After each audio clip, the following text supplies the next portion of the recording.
Hi అండి. అందరికీ నమస్కారం. Welcome to my channel. ఈ వీడియోలో ఏపీ ప్రభుత్వ పెన్షనర్లకి సంబంధించిన ముఖ్యమైన జీవోలు, వాటి వివరాల గురించి అయితే వీడియోలో తెలుసుకుందాము. సో, వీడియో అయితే ఎక్కడ గాని స్కిప్ చేయకుండా ఎండ్ వరకు చూసేయండి. అప్పుడే ఇన్ఫర్మేషన్ పూర్తిగా అర్థమవుతుంది. అలాగే వీడియో చూస్తున్న ప్రతి ఒక్కరు వీడియోకి లైక్ చేయండి ఫ్రెండ్స్. ఈ వీడియోని తోటి ఉద్యోగ పెన్షనర్ మిత్రులతో అయితే షేర్ చేయండి. కొత్తగా మన ఛానల్‌ని చూస్తున్న వారు ఇంకా ఎవరైనా సబ్స్క్రైబ్ చేసుకోనట్లయితే వెంటనే మన ఛానల్‌ని సబ్స్క్రైబ్ చేసుకోండి.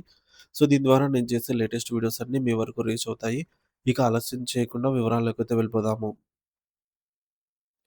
ఫ్రెండ్స్, ఇక విషయానికొచ్చినట్లయితే ఆంధ్రప్రదేశ్ రాష్ట్రంలోని గౌరవనీయ పెన్షనర్లు మరియు వారి కుటుంబ సభ్యులకు అత్యంత ప్రయోజనకరమైన మరియు తప్పనిసరిగా తెలిసి ఉండవలసిన కొన్ని ముఖ్యమైన ప్రభుత్వ ఉత్తర్వులు, జీవోలు, మెమోలు మరియు వాటి వెనుక ఉన్న పూర్తి వివరాలను ఇప్పుడు మనం అత్యంత వివరంగా చర్చించుకుందాము. ప్రభుత్వ సర్వీస్ నుండి రిటైర్ అయిన తర్వాత పెన్షనర్లు తమ హక్కులను మరియు వారికి లభించే వివిధ రకాల ఆర్థిక, సామాజిక ప్రయోజనాలను తెలుసుకోవడం చాలా అవసరము. ప్రభుత్వం ఎప్పటికప్పుడు మారుతున్న పరిస్థితులకు అనుగుణంగా కొత్త జీవోలను విడుదల చేస్తూ ఉంటుంది. ఇవి పెన్షనర్లకు జీవన ప్రమాణాలను మెరుగుపరచడానికి ఉద్దేశించినవి కావున ఈ క్రింది ఆహ్, ఈ క్రింద వివరించిన ప్రతి పాయింట్‌ని క్షుణ్ణంగా మనమైతే పరిశీలిద్దాము. ఆయా ఉత్తర్వుల సంఖ్యను మరియు తేదీలను భవిష్యత్ అవసరాల కోసం గుర్తుంచుకోవడము ఎంతో ముఖ్యము. మొదటగా పెన్షనర్లు తమ పెన్షన్ చెల్లింపుల ఉత్తర్వులు పీపీఓను ఒక ట్రెజరీ నుండి మరొక ట్రెజరీకి మార్చుకునే అత్యంత వెసులుబాటు కలిగిన నిర్ణయం గురించి తెలుసుకుందాము. సాధారణంగా రిటైర్మెంట్ తర్వాత చాలామంది పెన్షనర్లు తమ పిల్లల వద్దకు లేదా వేరే ప్రాంతాలకు మారుతూ ఉంటారు. అటువంటి సమయంలో పాత ట్రెజరీ కార్యాలయానికి వెళ్ళటం ఇబ్బందిగా మారుతుంది. దీనిని పరిష్కరించడానికి director of treasuries and accounts వారు మెమో నంబర్ స్క్రీన్ పైన అయితే చూడొచ్చు. ద్వారా స్పష్టమైన ఆదేశాలు జారీ చేస్తారు. ఈ మెమో ప్రకారం పెన్షనర్లు తాము కోరుకున్న చోటికే అంటే తమ నివాసానికి దగ్గరగా ఉన్న ట్రెజరీ ఆఫీస్‌కే తమ పీపీఓలను మార్చుకోవచ్చు. దీనివల్ల పెన్షన్ సంబంధిత పనుల కోసం అనవసర ప్రయాణాలు చేయాల్సిన అవసరం ఉండదు. మరియు స్థానిక ట్రెజరీ అధికారులే మీ పెన్షన్ పంపిణీ బాధ్యతలను స్వీకరిస్తారు. రెండవ అంశం, వయస్సు మళ్లిన పెన్షనర్లకు ప్రభుత్వం ఇచ్చే అదనపు ఆర్థిక ఊరట గురించి. ఎవరైతే 70 సంవత్సరాల వయస్సు పూర్తి చేసుకుంటారో వారికి పెరుగుతున్న వైద్య ఖర్చులు మరియు నిత్యావసరాల ధరలను దృష్టిలో ఉంచుకొని అదనపు పెన్షన్ మంజూరు చేయబడుతుంది. దీనికి సంబంధించి ఆర్‌పీఎస్ 2022 నిబంధనల ప్రకారంగా ఇక్కడ స్క్రీన్ పైన అయితే చూడొచ్చు.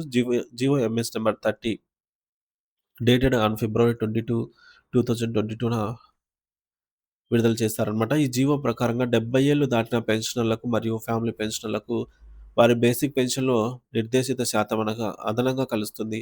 వయసు పెరిగే కొద్దీ ఈ శాతం కూడా పెరుగుతూ ఉంటుంది. ఇది వృద్ధాప్యంలో పెన్షనర్లకు ఒక ఆర్థిక భరోసాగా నిలుస్తుంది. మూడవది, అత్యంత బాధాకరమైన సమయంలో అంటే ఒక పెన్షనర్ మరణించినప్పుడు ప్రభుత్వం అందించే డెత్ రిలీఫ్ లేదా మట్టి ఖర్చుల పెంపు గురించి.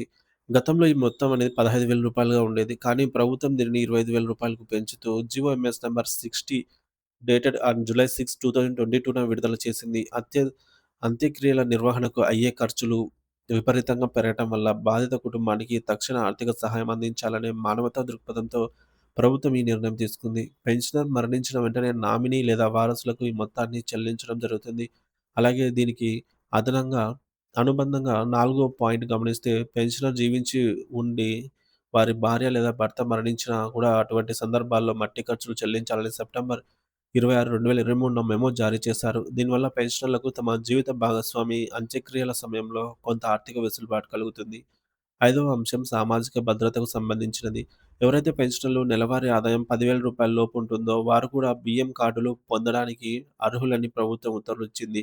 మార్చి 2023 మార్చి 23, 2023లో విడుదలైనటువంటి ఈ ఆదేశాల ప్రకారం తక్కువ పెన్షన్ తీసుకునే వృద్ధులు ప్రభుత్వ రాయితీ పథకాలకు దూరం కాకూడదనే ఉద్దేశ్యంతోనే ఈ వెసులుబాటు కల్పించారు. దీనివల్ల వారు ప్రభుత్వం అందించే రేషన్ సదుపాయాలను మరియు ఇతర సంక్షేమ పథకాలను నిరాటంకంగా పొందవచ్చు. పెన్షన్ వస్తుంది కదా అని వారికి రేషన్ కార్డు నిరాకరించే పద్ధతి ఇప్పుడు లేదు. ఆరవ మరియు ఏడవ అంశాలు చాలా కీలకమైనవి. ఇవి పెన్షనర్ల కుటుంబాల్లోని మహిళల భద్రతకు సంబంధించినవి. పాత జీవో నంబర్ 315 డేటెడ్ ఆన్ 7థ్ అక్టోబర్ 2010 ప్రకారం వితంతువులైన లేదా విడాకులు పొందిన కుమార్తెలకు కూడా కుటుంబ పెన్షన్ పొందే హక్కును కల్పించారు. ఒకవేళ పెన్షనర్ మరణించిన తర్వాత వారి భార్య కూడా మరణిస్తే అప్పుడు ఆధారపడి ఉన్న వితంతువు లేదా విడాకులు పొందిన కుమార్తెలకు పెన్షన్ అందుతుంది. దీనికి కొనసాగింపుగా అక్టోబర్ 30, 2024లో విడుదలైన ఫైల్ నంబర్ స్క్రీన్ పైన అయితే చూడొచ్చు. దీని ప్రకారంగా సర్వీస్ పెన్షనర్ బ్రతికున్న కాలంలోనే వారిపై ఆధారపడి ఉన్న వితంతు లేదా విడాకులు పొందిన కుమార్తెలు మాత్రమే ఈ పెన్షన్‌కు అర్హులని స్పష్టం చేశారు. అలాగే పిల్లలు లేని చనిపోయిన పెన్షనర్ భార్య ఒకవేళ పునర్వివాహం చేసుకున్నప్పటికీ ఆమెకు కుటుంబ పెన్షన్ కొనసాగిస్తారని ఈ ఉత్తర్వులు చెబుతున్నాయి. ఇది మహిళల ఆర్థిక స్వతంత్రాలను కాపాడటానికి తీసుకున్న ఒక సాహసోపేతమైన మరియు ప్రశంసనీయమైన నిర్ణయము. ఎనిమిదవ పాయింట్ ఎన్హాన్స్డ్ ఫ్యామిలీ పెన్షన్ గురించి వివరిస్తుంది. ఒక పెన్షనర్ రిటైర్ అయిన తర్వాత చనిపోతే వారి కుటుంబానికి మొదటి 7 సంవత్సరాల వరకు లేదా ఆ పెన్షనర్‌కు 67 సంవత్సరాల వయసొచ్చే వరకు ఏది ముందైతే అంతవరకు పూర్తి స్థాయి పెన్షన్ అనేది అందుతుంది. సాధారణంగా ఫ్యామిలీ పెన్షన్ తక్కువగా ఉంటుంది. కానీ ఈ ఎన్హాన్స్డ్ పద్ధతి వల్ల కుటుంబానికి కొంత కాలం పాటు పెన్షన్ బతికున్నప్పుడు ఎంత వచ్చిందో దాదాపు అంతే మొత్తం అందుతుంది. ఒకవేళ ఉద్యోగి సర్వీస్‌లో ఉండగానే చనిపోతే అప్పుడు 10 సంవత్సరాల వరకు లేదా 67 సంవత్సరాల వయసొచ్చే వరకు ఈ ఎన్హాన్స్డ్ పెన్షన్ వర్తిస్తుంది. ఆ తర్వాత సాధారణ ఫ్యామిలీ పెన్షన్ అమల్లోకి వస్తుంది. ఇది ఆకస్మికంగా ఆ కుటుంబం ఎదుర్కొనే ఆర్థిక సంక్షోభం నుండి రక్షణ కల్పిస్తుంది. తొమ్మిదవ అంశం పెన్షనర్ల ఆరోగ్యం గురించి. రాష్ట్ర ప్రభుత్వం మెడికల్ రియంబర్స్‌మెంట్ సౌకర్యాన్ని ఏప్రిల్ 1, 2024 నుండి మార్చి 31, 2025 వరకు పొడిగిస్తూ ఉత్తర్వులు జారీ చేసింది. ఈహెచ్ఎస్ పథకం అందుబాటులో ఉన్నప్పటికీ కొన్ని ప్రత్యేక పరిస్థితుల్లో మరియు నెట్వర్క్ హాస్పిటల్స్ లేని చోట చికిత్స చేయించుకుంటే అయ్యే ఖర్చులను ప్రభుత్వం తిరిగి చెల్లిస్తుంది. ప్రతి ఏటా ఈ గడువును పెంచుతూ వస్తోంది. దీనివల్ల వృద్ధాప్యంలో వచ్చే అనారోగ్య సమస్యలకు అయ్యే ఖర్చుల విషయంలో పెన్షనర్లకు భరోసా లభిస్తుంది.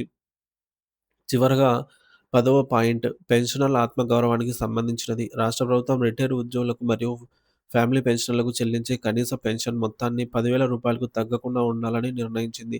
దీనికి సంబంధించి జీవో ఎంఎస్ నంబర్ 171ను 2022లో విడుదల చేశారు. ఒక ఉద్యోగికి సర్వీసు తక్కువగా ఉన్నా లేదా ఇతర కారణాల వల్ల పెన్షన్ తక్కువగా లెక్కించబడినా కనీస జీవన ప్రమాణాల కోసం ప్రభుత్వం రూ. 10,000 ఫ్లోర్ ప్రైస్‌ను ఫిక్స్ చేసింది. సో, దీనివల్ల ఏ పెన్షనర్ కూడా అతి తక్కువ ఆదాయంతో ఇబ్బంది పడాల్సిన అవసరం ఉండదు.